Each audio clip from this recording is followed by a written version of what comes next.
সংস্কার এবং সেটার ভিত্তিতে জুলাই সনদ প্রণয়ন বাস্তবায়ন এটা নিয়ে এনসিপি খুব সিরিয়াস।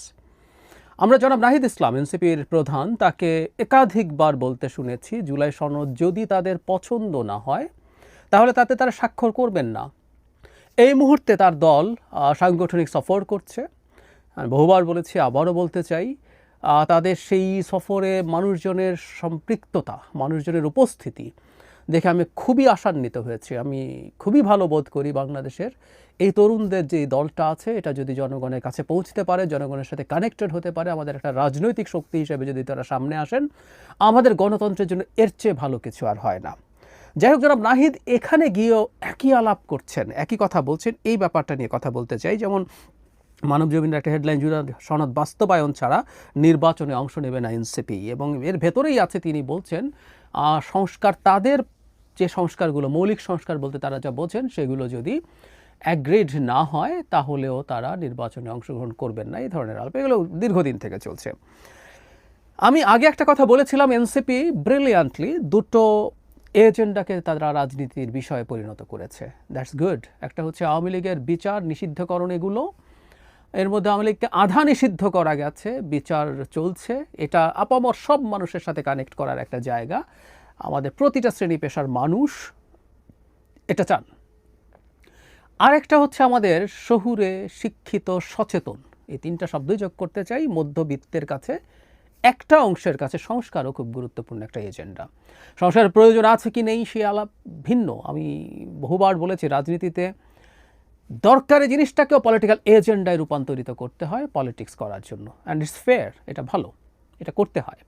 সো তারা এটাকে এজেন্ডা করেছেন, এটা বোঝা যায়। দ্যাটস ফাইন, রাজনীতি করুন, করবেন, এবং সেটা দিয়েই তারা জনগণের সাথে ওই শ্রেণীটাকে কানেক্ট করতে চেষ্টা করবেন। সেই শ্রেণী খুব বড় না হলে তাদের কিন্তু সোশ্যাল ক্যাপিটাল বেশি। তারা সোশ্যাল মিডিয়াতে লেখেন, কেউ টিভিতে কথা বলেন, কেউ মানে সোশ্যাল মিডিয়ায় কথা বলেন, কেউ লেখেন সোশ্যাল মিডিয়াতে, সো কলাম লেখেন, নানান রকম মানুষজন আছে। সুতরাং এটা তাদের একটা গুরুত্বপূর্ণ চয়েস। কিন্তু আমি এটা মানে আমরা কিভাবে দেখব, তিনি যখন বলছেন জুলাই সনদ বাস্তবায়ন, জুলাই সনদ বাস্তবায়ন আসলে এই সরকারের অধীনে করা যাবে না, এটা আমরা বুঝতে পারি। বিশেষ করে জুলাই সনদের মধ্যে সংবিধান সংশোধন নিয়ে বেশ কিছু ইস্যু আছে। সেটা পরবর্তী সরকারকে করতে হবে, পরবর্তী সংসদকে করতে হবে। সেটা কোন ফর্মের সংসদ সেটা নিয়েও ডিবেট আছে, ওটা সরিয়ে রাখি। ওটা এই সরকারের পক্ষে করা সম্ভব না। যেটা হতে পারে, ঐক্যমত্যের ভিত্তিতে একটা সনদ লেখা হতে পারে, সেই সনদটা পরবর্তীতে সব দল মিলে সংবিধানে যে ফর্মেই হোক, এটা পুনর্লিখন হোক, সংশোধন হোক, ইনকর্পোরেট করবে। তো আমি ধারণা করতে পারি তারা আসলে মিন করছেন যে তাদের চাওয়া কিছু মৌলিক সংস্কারও বিএনপিকে অ্যাগ্রি করতে হবে, সবাইকে অ্যাগ্রি করতে হবে।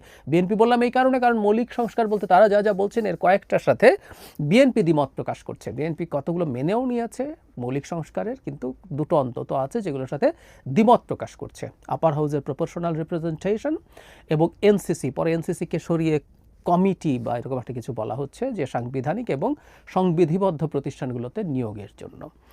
এই হচ্ছে বর্তমান প্রেক্ষাপট। এখন এনসিপি আসলেই এর মধ্যে কোনোটা না হলে নির্বাচনেই যাবে না?